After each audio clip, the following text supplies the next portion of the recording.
In this analysis, we delve into Harry's intricate character, uncovering his covert narcissism that has persisted from the beginning. Despite the apparent contradictions in his behavior, many fail to recognize the true nature of his facade. One perplexing example lies in his adamant refusal to allow his children to be photographed. Initially, it may seem like a protective measure, considering the traumatic experiences he's endured in the media spotlight during his own childhood. Some argue that it highlights his genuine concerns about the press and its impact. While it is often said that's what you signed up for when referring to celebrities, such a sentiment does not align with Harry's personal circumstances. He did not choose to be born into royalty, nor did his children. It is reasonable for him to assert that he is not obliged to subject himself to media scrutiny solely based on his birthright. However, what many find hypocritical is his apparent pursuit of media attention. He could easily retreat into an anonymous life, free from unwanted attention, much like Tori Spelling's lesser-known brother. Yes, his actions lack sincerity, perpetuated by a smug air of superiority. His continual fixation on William and his brother's children suggests that his proclaimed motive of protecting his children from the press is in reality a thinly veiled attack on William for allowing his own children to be photographed. It serves as a means to assert himself as the superior father figure, subtly undermining his brother's choices. The first hint of this emerged during the Oprah interview, when he expressed pity for William and Charles, highlighting their perceived entrapment. Numerous actions and statements from Harry unveil deep-seated envy of not being in line for the throne, leading him to dismiss anyone who holds that position through any means necessary. Meghan further fuels his insecurities and ego by echoing his sentiments, reinforcing his narrative. Together, they foster a toxic environment that amplifies his feelings of resentment, painting a skewed version of reality. Look at what William and Catherine are doing. They are so different from Harry.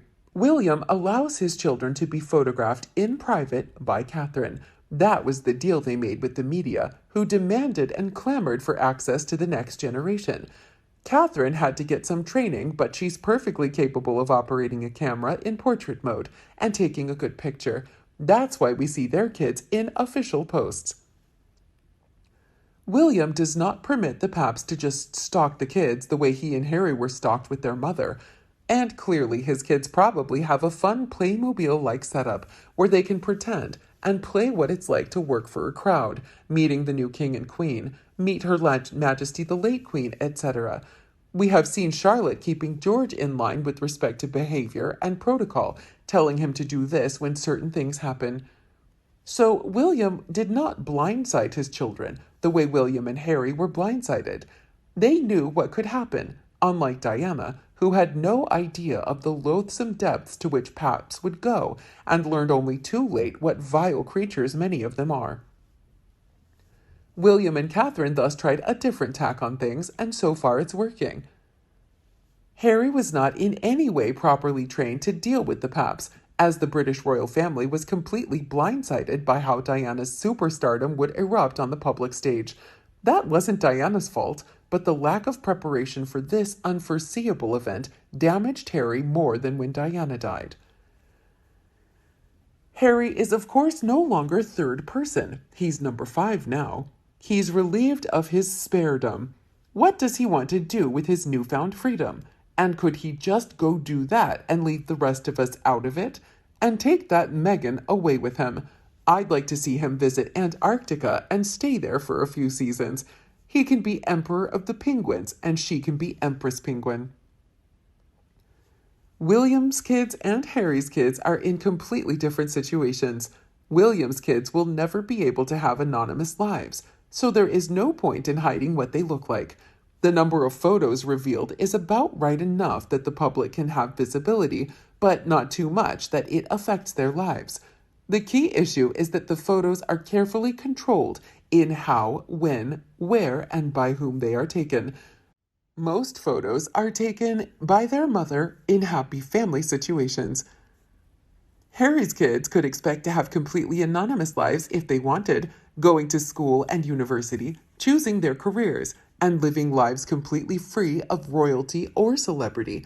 They would obviously have to legally change their names to achieve this level of anonymity. It would be exceedingly difficult to achieve this, and would involve going to great lengths to avoid being seen with Harry and Meghan. If Harry really thinks his kids would want to go to that length to remain anonymous, then it makes sense to avoid all photos. But frankly, it would be pretty impossible to achieve.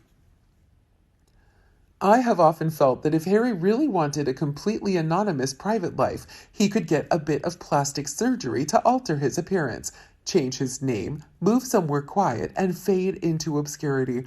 A bit like witness protection program, but that is not the kind of privacy he wants. Commenting on Harry's situation, an expert said, "I think Harry suffers from extreme affluenza and complex post-traumatic stress disorder.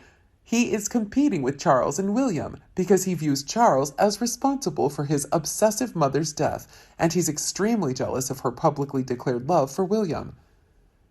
Diana was the first and last, up until recently, to tell Harry he was just as special and just as important as the child she called her soulmate.